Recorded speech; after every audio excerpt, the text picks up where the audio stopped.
नमस्कार किसान भाइयों, ये देखिए, ये अपना DVW 222 है जो कि आज 65 दिन का हो गया है। बहुत ही शानदार चल रहा है। अच्छी इसमें टिल्डरिंग है, बढ़वार बढ़िया है। अपना जोर पिछले 4 साल से यही रहा है कि हम खेती में कम से कम खर्च करके ज़्यादा से ज़्यादा उत्पादन कैसे ले सकते हैं, उसी पे हमारा जोर रहता है। तो इस बार भी हमने एक छोटा सा और एक्सपेरिमेंट उसमें ऐड किया। इस बार हमने बेसल डोज में सिर्फ आधा कट्टा DAP डाला, लेकिन देखिए उसके बावजूद गेहूं में कोई उसका नेगेटिव इम्पैक्ट नहीं दिख रहा है। और इसमें हमने क्या क्या लगाया, अगर उसके ऊपर बात करें तो आधा बैग यूरिया हमने पहले पानी पे दिया था। उसके बाद जैसे हमने पहले भी वीडियो डाली थी, फिर 10 लीटर लस्सी का इस्तेमाल किया था 100 लीटर पानी के साथ फंगीसाइड के तौर पे। और 2 पानी दिए हैं, दोनों पानी में अपना वेस्ट डिकम्पोज़र और गौमूत्र और गोबर तो साथ में चलता ही है इरिगेशन के। उसके साथ ही साथ अब हमने 3 या 4 दिन पहले इसमें दलाल घोल का स्प्रे किया है।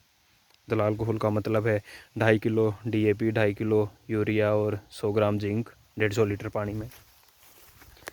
तो उसमें देख लीजिए आप 65 दिन का गेहूँ कितना शानदार खड़ा है। अच्छा प्रोडक्शन आने की पूरी उम्मीद है। अब इसमें आगे हम क्या क्या करेंगे वो भी आपके साथ साझा करते रहेंगे। देखिए, खेती अभी बहुत खर्चे का व्यवसाय हो गया है। किसान को मार्केट पे बहुत ज़्यादा डिपेंड रहना पड़ता है, बाहर से चीज़ें लाके खेत में डालनी पड़ती हैं।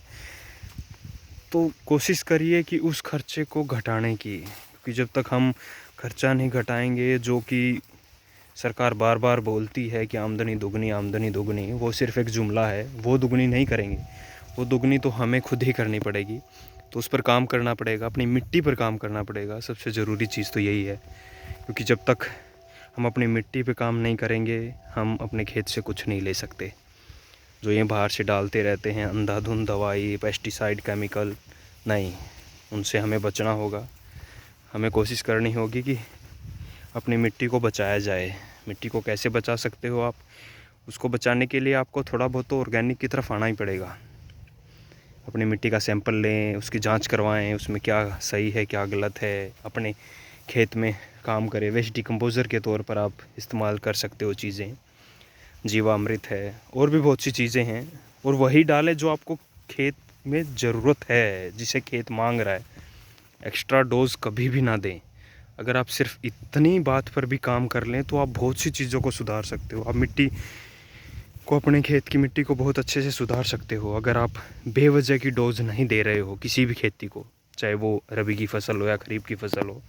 तब भी हम बहुत सी चीज़ों से बच सकते हैं। लेकिन ये देख के कि पड़ोसी की फसल ज़्यादा अच्छी है, मैं भी ये डाल दूँ, उसने भी ये डाला, नहीं, वो तरीका बहुत गलत है।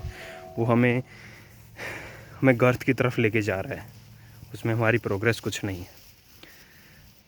तो मेरी तो बस सभी किसान भाइयों को यही सलाह है कि अपने खेत की मिट्टी पर काम करिए और कोशिश करिए कि जितना खर्च हम कम करें, या फिर जितनी फसल हमसे मांगती है हम उतना ही दें।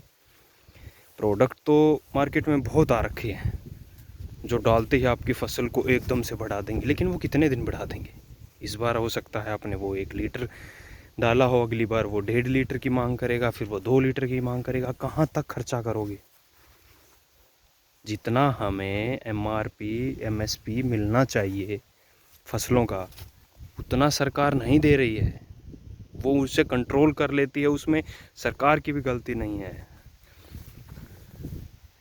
वो कभी गरीबों की दुहाई दे के, कभी कुछ और बोल के वो उसे कंट्रोल करती रहेगी। उसे हमें उतना MSP नहीं मिलता है, तो उसी के आधार पर हमें अपने खर्चे घटाने पड़ेंगे।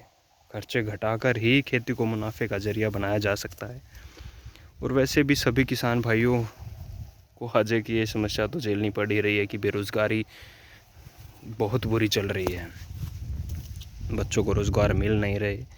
तो कोशिश करिए, मैं ये नहीं बोल रहा कि अपने बच्चों को खेती में ही डालिए, लेकिन कम से कम उन्हें इतनी जानकारी तो दे ही दीजिए कि आगे आने वाली पीढ़ी को ये नॉलेज आगे आने वाली पीढ़ी तक पहुंच सके।